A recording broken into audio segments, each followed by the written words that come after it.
Hello everyone, welcome to our YouTube channel CC academy. Previous lecture में हमने जो है आपके फंडामेंटल राइट्स के बारे में डिस्कस किया था, जिसमें जो है हमने आपका समानता का अधिकार आर्टिकल 14 से लेकर के 18 तक और आपका स्वतंत्रता का अधिकार अंडर आर्टिकल 19 टू 22 डिस्कस कर लिया है, जिसको जो है आप हमारी प्लेलिस्ट में जाकर के चेक कर सकते हैं। आज का जो हमारा है टॉपिक है वो है फंडामेंटल राइट्स के ही ऊपर। इसमें हम जो है आगे के जो आपके मौलिक अधिकार हैं उनके बारे में जानेंगे। आइए स्टार्ट करते हैं। जो आपका थर्ड जो फंडामेंटल राइट दिया गया है आपके कॉन्स्टिट्यूशन में, वो दिया गया है शोषण के विरुद्ध अधिकार, राइट टू अगेंस्ट एक्सप्लॉयटेशन। ये आपका थर्ड जो है अधिकार दिया गया है अंडर आर्टिकल 23-24। आर्टिकल 23-24 में क्या किया गया है कि आपको शोषण के विरुद्ध जो है अधिकार प्रदान किया गया है। आर्टिकल 23 में क्या बोला गया है? आर्टिकल 23 में बोला गया है कि जो आपका मानव व्यापार है, मानवों की जो तस्करी है या व्यापार है और जो है बलपूर्वक श्रम का निषेध किया गया है। अंडर आर्टिकल की बोला गया है कि आप जो है मानव का व्यापार नहीं कर सकते, उनको बेच नहीं सकते हैं, अपना गुलाम नहीं बना सकते हैं और किसी भी व्यक्ति से आप बलपूर्वक जो है मजदूरी नहीं करवा सकते हैं। फॉर एग्जाम्पल, आप किसी फैक्ट्रीज में जो आपके मजदूर हैं उनको प्रेशराइज नहीं कर सकते हैं कि उनको जो है ओवर टाइम करना ही पड़ेगा। ठीक है। इसके बाद जो है आपका आर्टिकल 24 में क्या बोला गया है कि जो आपके 14 वर्ष के आयु से कम के बच्चे हैं उनसे जो है आप श्रम नहीं करवा सकते। श्रम पर निषेध, सीधा सीधा बोल सकते हैं कि जो आपका बाल श्रम है उस पर जो है रोक लगा दी गई है कि 14 साल से छोटे जो बच्चे हैं उनसे आप जो है किसी भी तरह की मजदूरी नहीं करवा सकते हैं। फॉर एग्जाम्पल, कारखानों में काम करवाया जाता था तो वहां पर नहीं करवा सकते हैं।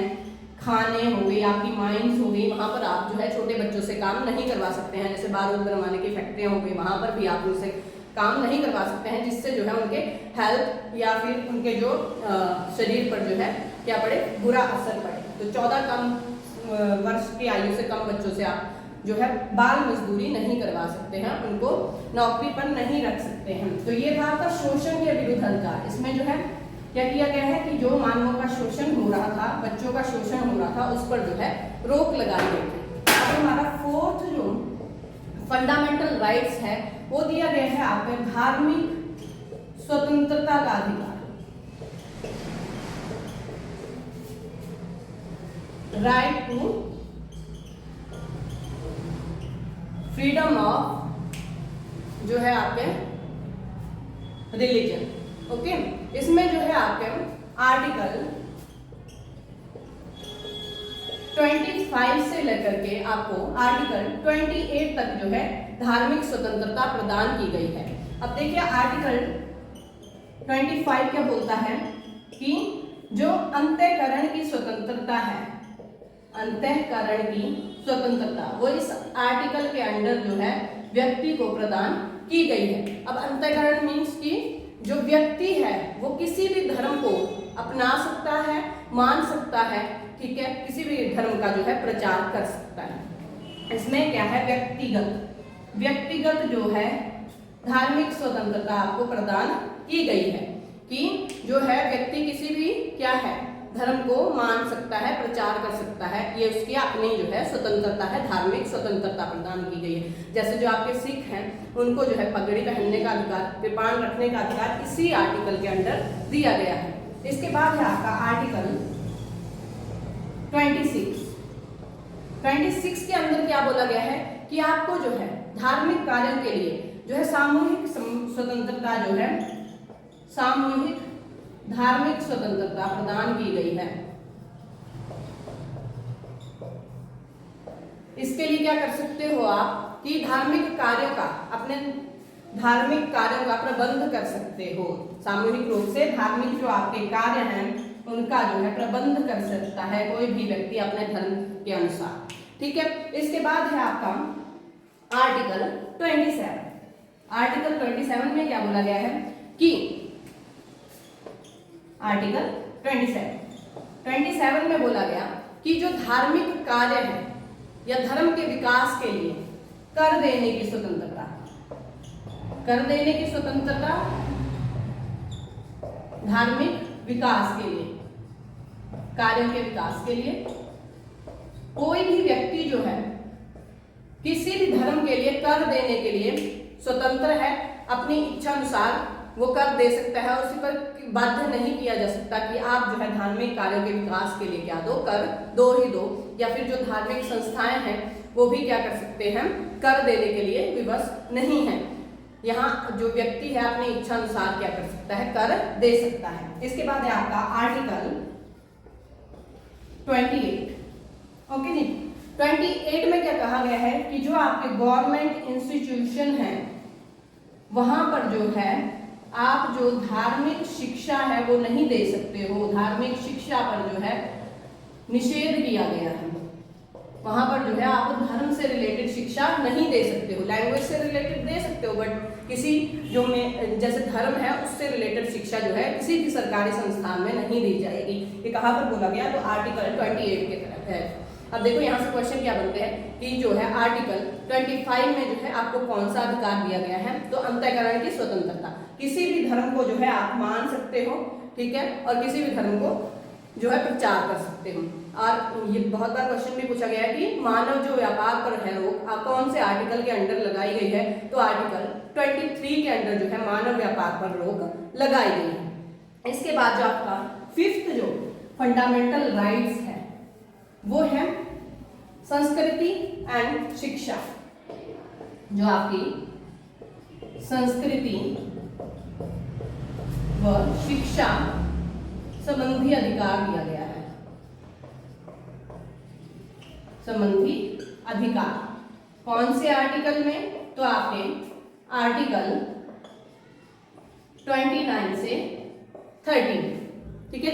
आर्टिकल 29 से 30 में आपके जो शिक्षा और संस्कृति का अधिकार है वो प्रदान किया गया है सभी नागरिकों को भारत के। इसमें आर्टिकल 29 में क्या बोला गया है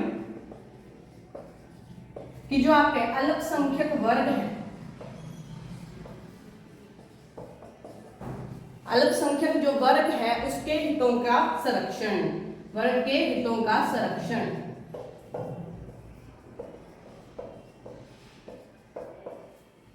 जो आपके अल्पसंख्यक हैं, माइनॉरिटीज हैं, उनमें जो है क्या किया गया है, उनके जो हित है उनका संरक्षण किया गया है। इसमें फॉर एग्जाम्पल किसी भी व्यक्ति को किसी भी संस्था में एडमिशन देते वक्त उसके साथ धर्म, वंश या लिंग या संस्कृति के आधार पर कोई भी भेदभाव नहीं किया जाएगा। इस आर्टिकल के अंदर ये बोला गया है, आर्टिकल 29 के अंदर 29 के अंदर ये बोला गया है कि जब भी कोई व्यक्ति कहीं पर भी किसी भी संस्था में, शिक्षण संस्था में प्रवेश पाने के लिए अप्लाई करता है तो उसके साथ किसी भी आधार पर जाति, लिंग, वंश, धर्म या संस्कृति के आधार पर कोई भी भेदभाव नहीं किया जाएगा।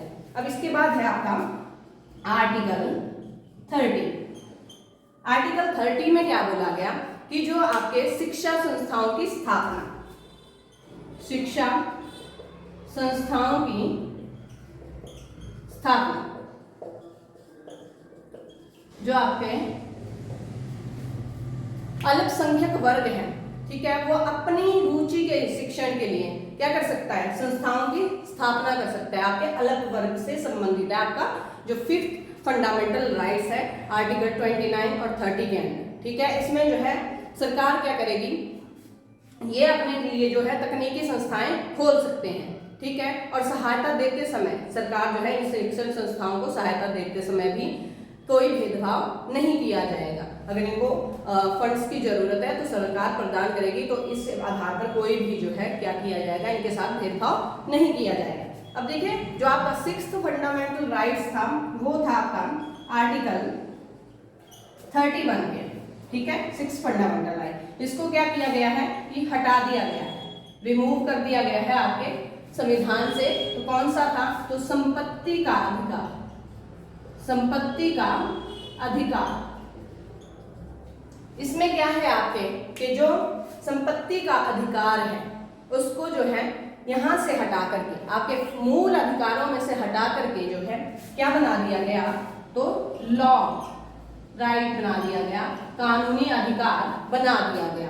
कौन से आर्टिकल को, आर्टिकल 13 को, और जो आपका 19F था, जो आपके स्वतंत्रता थी, 6 प्रकार के आपको आर्टिकल 19 में स्वतंत्रता दी गई थी, उसको जो है हटा दिया गया और क्या बना दिया गया, कानूनी अधिकार। कौन से आर्टिकल में रखा गया, तो 300A, ठीक है। और कौन से अमेंडमेंट के द्वारा, तो 44th अमेंडमेंट के द्वारा जो है इसको हटा दिया गया 1978 में।